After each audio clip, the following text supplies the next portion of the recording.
আসসালামু আলাইকুম সবাইকে। তো আজকের ক্লাসে আমরা দেখব এরকম একটা ড্রেসের কালারটা কিভাবে চেঞ্জ করতে হয়।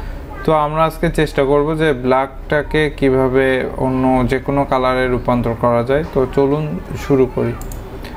আমি ফার্স্ট অফ অল ছবিতে রাইট বাটন ক্লিক করে ওপেন উইথ ফটোশপ দিয়ে ওপেন করতেছি। আচ্ছা, এই পর্যায়ে আমি কন্ট্রোল প্লাস দিয়ে এটাকে জুম করে নিচ্ছি। আমি আরও একটু জুম করলাম।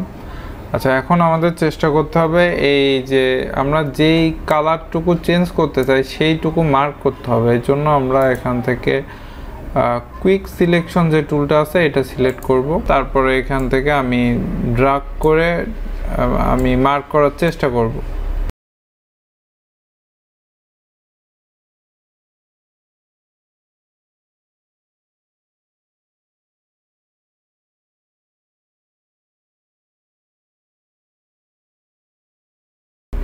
একটু সতর্কতার সাথে আপনি এই কাজটা করবেন, তাহলে আপনার পুরো মানে কালারটা চেঞ্জ করতে খুবই ইজি হয়ে যাবে। আচ্ছা, এখন আপনি আপনার সুবিধা মতো এটাকে সুন্দর করে মার্ক করে নেবেন। এই পর্যায়ে আমি যেটা করব, আমি হলো এখান থেকে সলিড কালারটা নিয়ে নিব। তো এখানে এক কালার নিয়ে নিলাম, আমি এখানে রেড কালারটা নিচ্ছি। আচ্ছা, তো এখন কন্ট্রোল 0 দিব। বর্তমানে এরকম দেখা যাবে। তো আমরা এখানে যে কালার ফিল কালারটা নিয়েছি এটাতে ক্লিক থাকতে হবে। ক্লিক থাকার অবস্থায় এখান থেকে আমরা কালারটা সিলেক্ট করে দিব। এই যে আচ্ছা, কালারটা সিলেক্ট করে দেওয়ার পরে আমি এখানে আবার রাইট বাটন ক্লিক করব। এখান থেকে ব্লেন্ডিং অপশনে যেতে হবে। আচ্ছা, এখানে কোনো কিছু চেঞ্জ করা যাবে না বা ক্লিক করা যাবে না, জাস্ট কিবোর্ড থেকে অল্টটা চেপে ধরে অল্ট কি যেটা আছে এটা চেপে ধরে আমার এখান থেকে আমি ড্র্যাগ করে হালকা একটু কমাই দেব। এই যে রেঞ্জটা একটু কমাই দিলাম।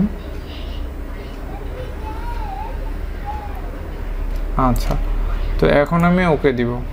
আচ্ছা, এখান থেকে আমি ব্লু কালারটা ইউজ করতে চাচ্ছি। আচ্ছা, দেখেন এখন আপনি কিন্তু কালারটা মানে চেঞ্জ করতে পারতেছেন। আপনি জাস্ট এখানে ডাবল ক্লিক করে কালার প্যালেট আসলে আপনি এখান থেকে যে কোনো কালার আপনি ইউজ করতে পারবেন।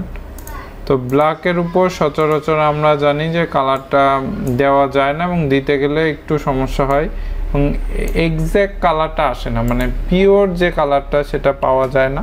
তো আমরা চেষ্টা করেছি ব্ল্যাকের উপরে একটা অন্য যে কোনো কালার ইউজ করার জন্য।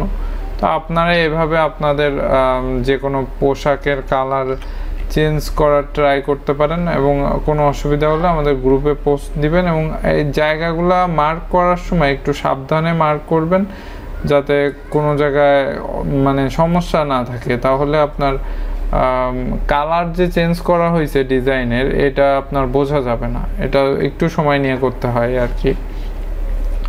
তো এই ছিল ব্যাপার। আপনারা ক্লাসটা প্র্যাকটিস করবেন, করে আমাদের গ্রুপে দিবেন। কোনো সমস্যা হলে গ্রুপে কোশ্চেন করতে পারেন, পোস্ট করতে পারেন এবং যারা গ্রুপে পোস্ট করে তাদের পোস্টে বা ডিজাইনে কোনো সমস্যা থাকলে আপনারা নিচে কমেন্ট করবেন। তো এই ছিল আজকের ভিডিও। দেখা হবে নেক্সট ক্লাসে। সবাই ভালো থাকবেন। আল্লাহ হাফেজ।